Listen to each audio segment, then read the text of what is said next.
हरिओम दोस्तों, स्वागत है आपका free study bye Lodhi sir के यूट्यूब चैनल पर। मैं कृपाल लोधी। दोस्तों, आज हम आपको लेकर के आए हैं सभी राज्यों की टीईटी एग्जाम से रिलेटेड बहुत ही इंपॉर्टेंट टॉपिक। आज दोस्तों हम आपको बुद्धि के बहुतत्व या बहुकारक सिद्धांत के बारे में बताने वाले हैं। दोस्तों, एक अपील है, यदि आप हमारे चैनल पर पहली बार विजिट कर रहे हैं तो प्लीज हमारे चैनल को सब्सक्राइब करें, साथ में बेल आइकन पर क्लिक करें ताकि सबसे पहले नोटिफिकेशन आप तक पहुंच सके। दोस्तों, हम इसी प्रकार के competitive exam related videos, maths, reasoning, GK, science और शिक्षक भर्ती परीक्षा से संबंधित अपलोड करते रहते हैं। आप हमारी प्लेलिस्ट में जाकर के देख सकते हैं। दोस्तों, यदि यहां तक आपने हमारा वीडियो देखा है तो प्लीज आप लाइक तो कर ही दें। तो बगैर देर किए हुए स्टूडेंट्स, आइए प्रारंभ करते हैं आज का टॉपिक। ये स्टूडेंट्स किसी भी राज्य की शिक्षक भर्ती परीक्षा के लिए इंपॉर्टेंट है तथा जो सीटेट सेंट्रल लेवल पर शिक्षक भर्ती परीक्षा का टेस्ट होता है उसका भी ये बहुत ही इंपॉर्टेंट टॉपिक है जो बुद्धि से संबंधित है। तो हम आज क्या तैयार करने वाले हैं स्टूडेंट्स? यहाँ हम तैयार करने वाले हैं बुद्धि का बहुतत्व सिद्धांत, या स्टूडेंट्स इसको कहते हैं मल्टी फैक्टर थ्योरी। एक तो इसका नाम है मल्टी फैक्टर थ्योरी, और ये स्टूडेंट्स जो सिद्धांत है, मुख्यतः ये सिद्धांत स्पीयरमैन ने जो द्वितत्व सिद्धांत और त्रितत्व सिद्धांत दिया था उसी के विरोध के परिणाम स्वरूप थायरनडाइक द्वारा दिया गया एक सिद्धांत है जिसे मल्टी फैक्टर थ्योरी कहा जाता है। इसके अन्य और नाम इसे बहुकारक सिद्धांत भी कहते हैं, बुद्धि का बहुतत्व सिद्धांत भी इसी को कहते हैं, बुद्धि का बहुखंड सिद्धांत भी इसी को कहते हैं, बुद्धि का बहुतत्व सिद्धांत भी इसको कहते हैं, बुद्धि का मात्रा सिद्धांत इसको कहा जाता है, बुद्धि का बालू का सिद्धांत इसको कहा जाता है। अभी हम बताएंगे आपको बालू का सिद्धांत या बालू के टीले का सिद्धांत भी इसी को कहा जाता है। इसे ही बुद्धि का परमाणुवादी सिद्धांत या बुद्धि का अणुवादी सिद्धांत या बुद्धि का विशेष योग्यता वाला सिद्धांत या बुद्धि का टीला सिद्धांत, ये स्टूडेंट्स इसके नाम है। और इस सिद्धांत को ऐसा क्यों कहा जाता है ये भी हम अभी आपको आगे बताने वाले हैं। अब स्टूडेंट्स हम ये देख लेते हैं कि ये सिद्धांत किसके द्वारा दिया गया। तो ये सिद्धांत के इस सिद्धांत के जो प्रतिपादक थे उसमें नाम आता है किसका? थायरनडाइक का। और थायरनडाइक मुख्यतः कहां के निवासी थे? ये अमेरिका के थे। अब स्टूडेंट्स जो ये सिद्धांत दिया गया है थायरनडाइक द्वारा, ये सिद्धांत क्यों दिया गया? तो सबसे पहले हम इसको जानते हैं। स्टूडेंट जो स्पीयरमैन ने द्विकारक सिद्धांत दिया था जिसमें स्पीयरमैन के द्वारा जी फैक्टर मतलब जनरल फैक्टर बुद्धि के सामान्य कारक और एस फैक्टर मतलब बुद्धि के स्पेसिफिक फैक्टर या बुद्धि के विशेष कारकों के बारे में बताया था। तो स्टूडेंट्स स्पीयरमैन का जो मानना था, ये उनका मानना ये था कि जैसे स्पीयरमैन कहते थे कि जो बुद्धि का जो जी फैक्टर है, जो जनरल कारक है या सामान्य कारक, ये जन्मजात होता है। तो इसका इनने खंडन किया है। थायरनडाइक का मानना था कि जो जी कारक होता है ये जन्मजात नहीं होता है, इसे वातावरण में अर्जित किया जाता है। तो इनने कुल मिला के एक चीज और हमें ध्यान रखना है इनके सिद्धांत में, थायरनडाइक के सिद्धांत में, कि इनने जी कारक का क्या किया है? विरोध किया है, और एस कारक का क्या किया है? समर्थन किया है। ठीक है, एस कारक का या विशेष कारक जो होता है बुद्धि का, उसी का समर्थन करने के कारण इसे क्या कहा जाता है? विशेष योग्यता का सिद्धांत कहा जाता है बुद्धि का, या विशेष बुद्धि का सिद्धांत इसको कहा जाता है। ठीक है स्टूडेंट्स, एक और ट्रिक हम आपको बताएं। बहुबुद्धि सिद्धांत किसके द्वारा दिया गया था? ये गार्डनर के द्वारा दिया गया था। देखो यहां कहीं बहुबुद्धि शब्द जैसा नहीं लिखा, उसमें आप देखना प्लेलिस्ट में हमारा वीडियो है जिसमें हमने आपको बताया है बहु को बुद्धि आएगी जब वो गार्डन में जाएगी। तो ये गार्डनर द्वारा दिया गया है बहुबुद्धि सिद्धांत। बाकी बहुबुद्धि और बहुआयामी को यदि छोड़ दिया जाए स्टूडेंट्स, तो ये बहु शब्द यदि लिखा है तो ये किसका होगा? थायरनडाइक का सिद्धांत ये होगा। और एक चीज ध्यान रखना, कभी यदि एग्जाम में ऐसा प्रश्न आता है कि थायरनडाइक ने अपना जो सिद्धांत दिया ये किसके विरोध के परिणाम स्वरूप दिया या किस सिद्धांत के विरोध में उनने यह सिद्धांत दिया है, तो इसमें स्टूडेंट्स आप ध्यान रखें, ये थायरनडाइक ने जो सिद्धांत दिया है ये स्पीयरमैन के द्विकारक सिद्धांत के विरोध में दिया गया है। ठीक है, अब इस सिद्धांत को पढ़ने के पहले स्टूडेंट्स कई बार प्रश्न आपको आता है कि थायरनडाइक के अनुसार बुद्धि कितने प्रकार की होती है, या प्रश्न आता है कि थायरनडाइक ने बुद्धि के कितने प्रकार बताए हैं। तो सबसे पहले हम स्टूडेंट्स इसी को देख लेते हैं। तो थायरनडाइक के अनुसार बुद्धि कितने प्रकार की होती है? थायरनडाइक के अनुसार बुद्धि 3 प्रकार की होती है। थायरनडाइक ने बुद्धि के कितने प्रकार बताए हैं? तो थायरनडाइक ने बुद्धि के 3 प्रकार बताए हैं। हालांकि गैरेट के अनुसार भी बुद्धि के 3 प्रकार होते हैं। तो ये हमने यहाँ पर एक ट्रिक लिख रखी है, जीटी रोड है मान के चलो, तो जीटी रोड पर शाम हो गई, जीटी रोड पर शाम या जीटी पर शाम, ऐसा करके आप लिख सकते हो स्टूडेंट्स। जी से क्या बनेगा? गैरेट, और टी से बनेगा थायरनडाइक। तो इनने बुद्धि के कितने प्रकार बताए हैं? 3। एस से बनेगा सामाजिक बुद्धि, ए से बनता है यहाँ अमूर्त बुद्धि, और एम से बनता है क्या? मूर्त बुद्धि। ठीक है स्टूडेंट, तो बुद्धि के कितने प्रकार हो गए? 3 प्रकार हो गए थायरडाइक के अनुसार। अब हम स्टूडेंट्स पहला देख लेते हैं इनके अनुसार सामाजिक बुद्धि। तो मुख्यतः ये जो सामाजिक बुद्धि होती है इसका तात्पर्य उस वैसी सामान्य मानसिक क्षमता से जिसके सहारे व्यक्ति अन्य व्यक्तियों को अच्छी तरह से समझता है, या जिनमें ये बुद्धि होती है उनका सामाजिक संबंध काफी अच्छा होता है, समाज में उनका प्रचलन होता है, एक प्रकार से हम कहें कि उनकी पद प्रतिष्ठा उच्च स्तर की होती है, सामाजिक कुशलता बहुत अच्छी होती है, समाज में इनके व्यवहार बहुत अच्छे होते हैं। सीधी सी बात, समाज में जिनका सामंजस्य बहुत अच्छा है, जिनकी मान प्रतिष्ठा बहुत अच्छी है, ऐसे लोगों में सामाजिक बुद्धि पाई जाती है। कभी कभी यहां से प्रश्न आता है कि कौन से लोगों में सामाजिक बुद्धि पाई जाती है स्टूडेंट, तो यहां से आप ध्यान रखें, खासकर नेताओं में, सामाजिक कार्यकर्ताओं में, और जो व्यवसायी या व्यापारी वर्ग के लोग होते हैं इनमें सामाजिक बुद्धि की अधिकता पाई जाती है, इनमें सामाजिक बुद्धि अधिक होती है स्टूडेंट्स। इसके बाद में थायरडाइक ने बुद्धि का जो दूसरा प्रकार बताया है वो बताया है अमूर्त बुद्धि, या इसी बुद्धि को क्या कहा जाता है? सैद्धांतिक बुद्धि।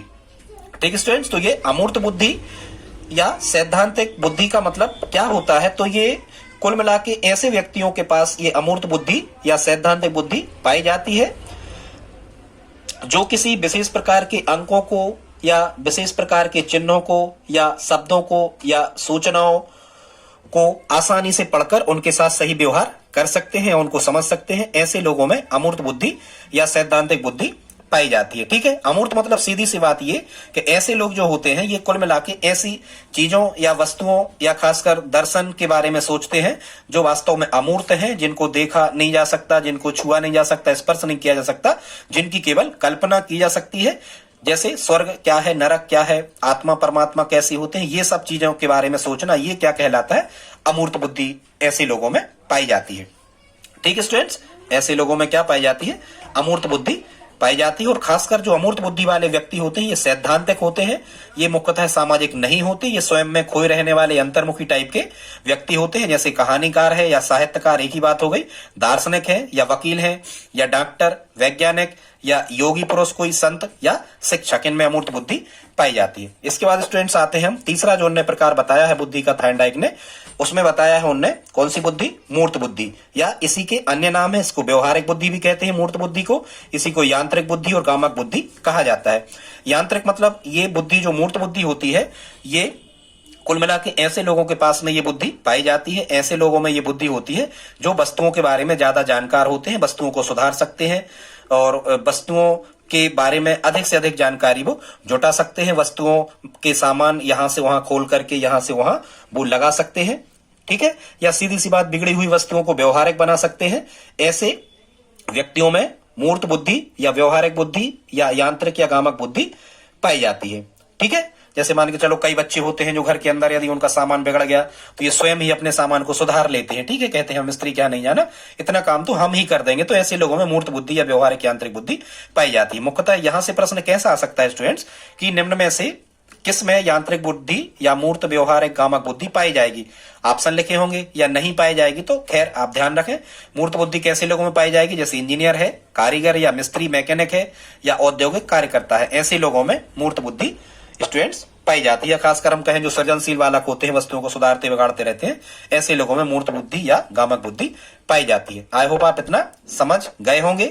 और यहां से प्रश्न कैसा आता है? यहां से प्रश्न स्टूडेंट्स एक तो यह आता है कि सामाजिक बुद्धि, अमूर्त बुद्धि और मूर्त बुद्धि के प्रकार किसने बताए हैं, या कहेंगे थायरडाइक की बुद्धि के प्रकारों में निम्न में से क्या शामिल नहीं है? तो ये 3 बुद्धि याद रखें, या गैरेट द्वारा जो बुद्धि के प्रकार बताए गए हैं इनमें कौन सा प्रकार बुद्धि का शामिल नहीं है या है, तो आप इन 3 चीजों को याद कर लें। दूसरा प्रश्न यहाँ ये आता है कि कौन से लोगों में किस प्रकार की बुद्धि पाई जाती है, तो यहाँ हमने कुछ एग्जाम्पल लिखे हैं, कुछ एग्जाम्पल आप खुद से ढूंढ करके और लिखें। अब हम देखते हैं स्टूडेंट्स कि जो थायरडाइक का बुद्धि का सिद्धांत है, थायरडाइक ने बुद्धि के सिद्धांत में क्या बताया है। स्टूडेंट्स आगे देखते हैं थायरडाइक के बहुतत्व या बहुमात्रा सिद्धांत की मुख्य बात आप समझे कि इन्होंने स्पीयरमैन के द्विकारक और त्रिकारक सिद्धांत के विरोध के परिणाम स्वरूप यह सिद्धांत दिया था। मतलब इनका मानना था थायरडाइक का कि जो बुद्धि है ये ना तो एक कारक से मिलकर बनती है, ना विशेष कारक अर्थात एस फैक्टर से मिलकर बनती है, ना समूह कारक से मिलकर के बनती है। इनका मानना था कि जो बुद्धि बनती है इसमें हाँ समूह कारक वाला नहीं कहना, समूह कारक वाली बात इन्होंने स्वीकार की। इनका मानना ही था कि बुद्धि में एक कारक या दो कारक नहीं होते हैं, बुद्धि में बहुत से कारकों से मिलकर के बुद्धि बनती है, इसीलिए इसे बहुकारक सिद्धांत कहा गया है। एक या दो कारक मतलब सामान्य कारक और विशेष कारक नहीं होते हैं। बुद्धि में बहुत से कारक होते हैं, अलग अलग कार्यों को करने की अलग अलग मानसिक क्षमताएं व्यक्ति में पाई जाती हैं, अर्थात बुद्धि बहुत से कारकों से मिलकर के बनती है, इसीलिए इसे बहुतत्व या बहुकारक सिद्धांत कहते हैं। इनने स्पीयरमैन के विशेष कारक मतलब एस फैक्टर का समर्थन किया, इसीलिए इसे विशेष योग्यता का सिद्धांत भी बुद्धि का कहा जाता है। ठीक है, वही बातें यहां पर लिखी हैं। इस सिद्धांत के अनुसार, थार्नडाइक के अनुसार, बुद्धि का विकास केवल 18 वर्ष की उम्र तक ही होता है। बुद्धि असंख्य स्वतंत्र कारकों से मिलकर के बनी होती है, अर्थात मनुष्य जितनी मानसिक क्रियाएं करता है, बुद्धि में उतने ही तत्व या उतने ही कारक पाए जाते हैं। मतलब जितने भी प्रकार की जीवन में उसको समस्याएं आती हैं, उनको जितने ही प्रकार से बुद्धि लगा के वो हल करता है, उतने ही तत्व बुद्धि में पाए जाते हैं। बुद्धि कई तत्वों का समूह होती है थार्नडाइक के अनुसार, और प्रत्येक तत्व में कोई सूक्ष्म योग्यता निहित होती है। सूक्ष्म योग्यता मतलब किसी भी कार्य को करने की क्षमता। कठिनाई का स्तर बढ़ाने के साथ साथ बुद्धि का स्तर भी बढ़ता है, और कठिनाई का स्तर कम करने के साथ बुद्धि का स्तर कम होता जाता है। इसको हम अभी आपको बालू के ढेर के सिद्धांत से समझाएंगे। एक और इनका जो मानना था कि मस्तिष्क में बुद्धि कई प्रकार के परमाणुओं, बुद्धि में जो तत्व होते हैं, या बुद्धि को एक प्रकार का इनने कण माना है, परमाणु माना है, और इन परमाणुओं से मिलके अणु बनते हैं। तो इनका जो मानना था कि मस्तिष्क में बुद्धि एक प्रकार से कणों या अणुओं के समान फैली होती है, जो कण अलग अलग प्रकार से मानसिक क्रियाएं करते हैं, इसीलिए इसे बुद्धि का आणविक सिद्धांत या परमाणुवादी सिद्धांत कहा जाता है। ठीक है स्टूडेंट्स, इन्होंने थार्नडाइक ने एस फैक्टर का समर्थन किया है, बुद्धि के स्पेसिफिक फैक्टर मतलब बुद्धि के विशिष्ट कारकों का समर्थन किया है, और जी फैक्टर का समर्थन नहीं किया है, क्योंकि जी फैक्टर का मानना था कि ये जो जी फैक्टर या सामान्य तत्व या सामान्य मानसिक योग्यता होती है, स्पीयरमैन के अनुसार ये जन्मजात होती है। इनने इस चीज का खंडन किया है। इनके अनुसार जो बुद्धि होती है ये वातावरण से अर्जित की जाती है, ये बुद्धि जन्मजात नहीं होती। इनके अनुसार इन सभी तत्वों से मिलकर एक सामान्य तत्व बनता है। कौन से? सभी तत्व जो बुद्धि में पाए जाते हैं, इनसे मिलकर एक सामान्य तत्व बनता है। उन्होंने 6 मूल तत्वों का उल्लेख अपने सिद्धांत में किया है। अब यहां से प्रश्न कैसा आ सकता है कि थार्नडाइक ने अपने बुद्धि के सिद्धांत में कितने मूल तत्वों का उल्लेख किया है स्टूडेंट? तो 6 मूल तत्वों का उल्लेख किया है। फिर प्रश्न आ सकता है कि कौन से मूल तत्वों का उल्लेख थार्नडाइक ने नहीं किया है? तो ये आप 6 के 6 याद कर लें। इसकी हमने एक ट्रिक बनाई है। अस्मत की शादी में भात थार्नडाइक ने खाया। ट्रिक क्या है स्टूडेंट्स? अस्मत की शादी में भात थार्नडाइक ने खाया। यदि आप इस लाइन को याद करते हो तो ये हो जाएगा थार्नडाइक के अनुसार बुद्धि के 6 तत्व क्या क्या बताए। आ से बनता है अंक योग्यता, ठीक है। इसमें जो आधा लिखा है इससे बनेगा स्मरण शक्ति होती है। स्मरण शक्ति होना चाहिए। अच्छी बुद्धि की विशेषताएं भी हम इनको कह सकते हैं। 6 मूल तत्व जो बुद्धि में होना चाहिए। अंक योग्यता होना चाहिए, मतलब गणित हल करने की क्षमता होना चाहिए। इसमें से बनेगा स्मरण शक्ति होना चाहिए, ठीक है। फिर यहां लिखा है ता, तो ता से बनेगा तर्क करने की योग्यता, मतलब रीजनिंग करने की क्षमता होना चाहिए। सा से बनेगा शाब्दिक योग्यता, मतलब पढ़ना लिखना आदि की योग्यता होना चाहिए। दी से बनेगा यह स्टूडेंट दिशा की योग्यता होना चाहिए, दिशा का ज्ञान होना चाहिए। और भा से बनेगा क्या? भाषण देने की योग्यता उसमें होना चाहिए। तो ये 6 प्रकार की योग्यताएं थार्नडाइक के अनुसार व्यक्ति में होना चाहिए, तो उसे बुद्धिमान माना है उन्होंने। अब स्टूडेंट्स, थार्नडाइक ने अपना एक बुद्धि परीक्षण भी किया था। यहां से भी प्रश्न बनता है। थार्नडाइक ने अपना एक स्वयं का बुद्धि परीक्षण किया था। इनके बुद्धि परीक्षण को CAVD परीक्षण भी कहा जाता है। फिर से सुने, थार्नडाइक के बुद्धि परीक्षण को CAVD बुद्धि परीक्षण कहा जाता है। यहां से प्रश्न बन सकता है कि थार्नडाइक के बुद्धि परीक्षण को क्या कहा जाता है? तो CAVD परीक्षण कहा जाता है। या प्रश्न बन सकता है कि बुद्धि का CAVD परीक्षण किससे संबंधित है? तो थार्नडाइक से संबंधित है। अब हम जान लेते हैं स्टूडेंट्स CAVD की फुल फॉर्म। तो यहाँ स्टूडेंट जो C शब्द लिखा है इसका मतलब होता है कॉम्प्लीशन, और कॉम्प्लीशन का मतलब होता है वाक्य पूर्ति योग्यता, मतलब वाक्य पूरे करने का परीक्षण इनके बुद्धि परीक्षण में था। A से बनता है अर्थमेटिक, मतलब गणितीय योग्यता। B से बनता है वोकेबुलरी, मतलब शब्द भंडार योग्यता इनके बुद्धि परीक्षण में थी। और D से बनता है डायरेक्शन टेस्ट, मतलब दिशा परख योग्यता। तो ये 4 आप फुल फॉर्म भी याद कर लेना। इनके बुद्धि परीक्षण में 4 शब्दों के क्या अर्थ है, इसको भी आप तैयार कर लेना। अब स्टूडेंट्स हम थोड़ा सा देख लेते हैं कि बुद्धि का जो बालू का सिद्धांत या टीले का सिद्धांत, इस सिद्धांत को कहा है, तो इसके पीछे क्या कारण है, क्यों इसे बालू का सिद्धांत या टीले का सिद्धांत कहा है। तो स्टूडेंट्स, थार्नडाइक ने टीले का सिद्धांत मानने का भी एक कारण है। थॉर्नडाइक ने अपने सिद्धांत में मुख्यतः 4 महत्वपूर्ण बातों पर जोर दिया और जो वो 4 बातें थी उनमें स्तर या ऊंचाई, चौड़ाई, क्षेत्रफल और गति। यह स्टूडेंट्स ये बालू के जिस प्रकार से ढेर बन जाते हैं, बालू के ढेर का सिद्धांत इसको कहते हैं।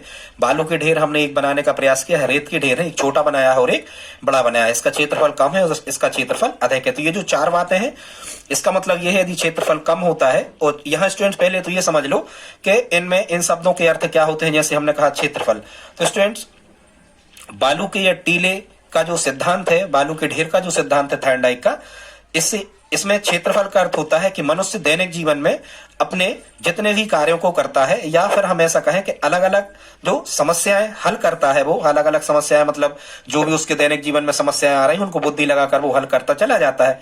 ये कहलाती हैं अलग अलग समस्याएं। इनको कहा है उसने क्या? क्षेत्रफल। फिर स्टूडेंट्स यहाँ जो गति शब्द लिखा है, ये कार्यों की कुल संख्या, जितने भी कार्य दैनिक जीवन में आप समस्याओं को निपटाते हो, उनको हल करते हो, उनमें लगे समय को कहा जाता है गति। फिर जो चौड़ाई शब्द लिखा होता है स्टूडेंट्स, इसमें चौड़ाई शब्द का अर्थ होता है कार्यों की विभिन्नता, मतलब अलग अलग प्रकार की कार्य। और यदि जो स्तर शब्द है स्टूडेंट्स, स्तर का यहाँ अर्थ होता है कि बुद्धि यदि व्यक्ति में है तो है किस स्तर तक की समस्याओं को सुलझा सकता है, मतलब सरल या कठिन, और कहां कितनी कठिनाई स्तर तक की कितनी बड़ी बड़ी समस्याओं को व्यक्ति सुलझाने की योग्यता रखता है, ऐसी उसकी बुद्धि है। तो ये कहलाता है स्टूडेंट्स क्या? स्तर। ठीक है। जैसे अब यहां देखो आप कि ये बालू का एक ढेर बना हुआ है। यदि क्षेत्रफल कम है तो इसका मतलब होगा बिल्कुल अनुक्रमानुपाती जैसा ही, कम होने पर एक कम होने पर दूसरा कम होगा और एक बढ़ने पर दूसरा बढ़ेगा। ठीक है, इस टाइप का है, अनुक्रमानुपाती टाइप का। यदि क्षेत्रफल कम है मतलब कार्यों की संख्या कम है तो कठिनाई का स्तर भी कैसा होगा? कम होगा। और सीखने की गति कैसी होगी? कार्य करने की गति तेज होगी और समय कम लगेगा। भाई गति तेज होगी तो समय कम लगेगा। और यदि क्षेत्रफल अधिक है तो कठिनाई का स्तर भी अधिक होगा। और यदि कठिनाई का स्तर अधिक है तो आपको यहां से यहां तक पहुंचने में समय कैसा लगेगा स्टूडेंट्स? समय आपको ज्यादा लगेगा। और समय यदि अधिक लगेगा इसका मतलब यह होगा कि गति कैसी है?